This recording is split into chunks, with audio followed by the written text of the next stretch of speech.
Hello guys, welcome back to my channel Shreshth learning. कैसे हैं आप सभी? I hope all are doing good. So आज हम पढ़ने वाले हैं the black aeroplane. So let's start. होता क्या है कि एक पायलट रहता है और वो फ्रांस से इंग्लैंड की ओर ट्रैवल कर रहा होता है अपने फ़्लाइट में। उसके फ़्लाइट का नाम रहता है डकोटा DS-088। ओके। सो जब वो स्टार्टिंग में उड़ान भरता है और कुछ देर तक उड़ान भरते रहता है तो उसको बीच में दिखाई देती है क्लियर स्काई, कि मौसम काफ़ी साफ़ सुथरा है, तारे टिमटिमा रहे हैं आसमान में, राइट। सो आराम से मौसम साफ़ सुथरा और ये आराम से अपना फ़्लाइट उड़ा रहा होता है। उसके बाद ये अपने ख्यालों में खो जाता है कि मैं इंग्लैंड ब्रेकफास्ट तक तो ज़रूर पहुंच जाऊंगा। उसके बाद जब इसके सामने लाइट्स दिखाई दे रही होती है, शहर की लाइट्स, तो इसे लगता है कि अब मैं इंग्लैंड पहुंचने वाला हूँ। तो ये सोचता है कि उन्हें मैं कंट्रोल रूम फ़ोन करके बता दूँ। तो वो कंट्रोल रूम फ़ोन करता है और बताता है कि डकोटा DS-008 मैं पहुंचने वाला हूं। तो कंट्रोल रूम से कमांड मिलता है इसे कि आप 12 डिग्री वेस्ट इंग्लैंड की तरफ मुड़ जाएं। तो वो वैसे ही करता है, वो 12 डिग्री इंग्लैंड की तरफ वेस्ट मुड़ जाता है। उसके बाद क्या होता है, जब वो मुड़ जाता है अचानक से उसके सामने एक बहुत ही बड़ा सा काला बादल, मतलब पूरा आसमान काला हो चुका होता है, मौसम एकदम ख़राब हो चुका होता है और बहुत बड़े बड़े उसको काले बादल, तूफ़ानी बादल उसको दिखाई दे रहे होते हैं। तब पेरिस उससे 150 किलोमीटर पीछे छूट चुका होता है।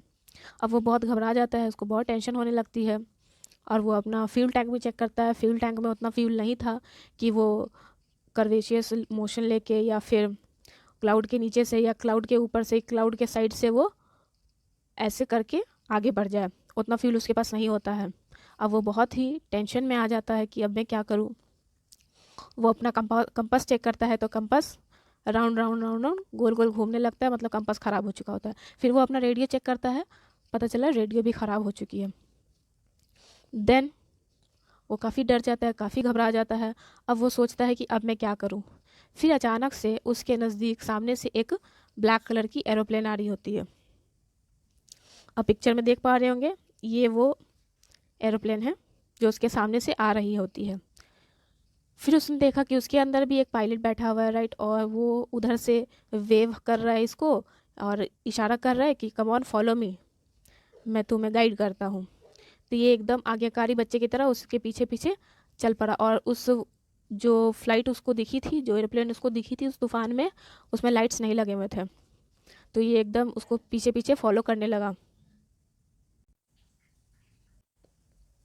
आधे घंटे के बाद वो स्ट्रेंज ब्लैक एरोप्लेन अब भी उसको गाइड कर रहा था उस तूफान में, अब भी उसको हेल्प कर रहा था और वो पायलट अब भी उसको फॉलो कर रहा था, वो स्ट्रेंज ब्लैक एरोप्लेन को।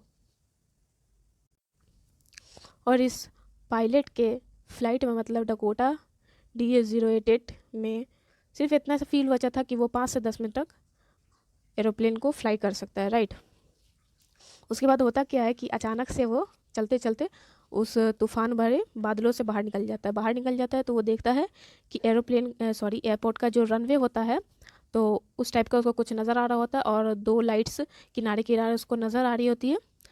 तो वो काफ़ी खुश नज़र आता है। उसके बाद वो धीरे धीरे वहाँ पर लैंड करने लगता है। उसके बाद वो उतरता है और वो कंट्रोल रूम जाता है। कंट्रोल रूम जाकर वो कहता है कि कहाँ गया वो एरोप्लेन जो मुझे हेल्प कर रहा था।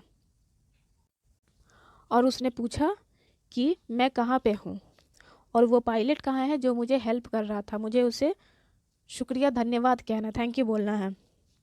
उसने उस लेडी ने काफ़ी हैरानी से उस पायलट की तरफ देखा और थोड़ा सा मुस्कुराया। उसने कहा कि दूसरा एरोप्लेन? कौन दूसरा एरोप्लेन? आप ही का सिर्फ एरोप्लेन हमारे रडार पे दिख रहा था और कोई दूसरा एरोप्लेन हमें नहीं दिख रहा था। तो उस पायलट ने फिर कहा, तब मुझे यहाँ तक सेफली पहुँचने में किसने हेल्प किया फिर? अगर वो अगर वो स्ट्रेंज एरोप्लेन ने मुझे हेल्प नहीं किया तो फिर किसने किया मुझे यहाँ तक पहुँचने में? वो भी बिना कंपास, बिना रेडियो के। फ्यूल भी मेरे पास काफ़ी कम था, बहुत कम था। तो वो स्ट्रेंज ब्लैक एरोप्लेन और वो पायलट कौन था जो कि उस तूफान में मेरी हेल्प कर रहा था, आखिर वो था कौन? तो ये सारे सवाल उस पायलट के माइंड में रह जाते हैं और ये स्टोरी ऐसे ही एंड हो जाती है।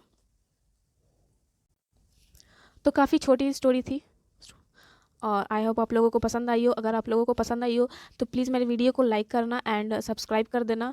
अगर आपने सब्सक्राइब पहले से नहीं किया तो आप प्लीज़ शेयर कर देना so that I can grow. Thank you so much, have a good day, till then bye bye, see ya, bye bye.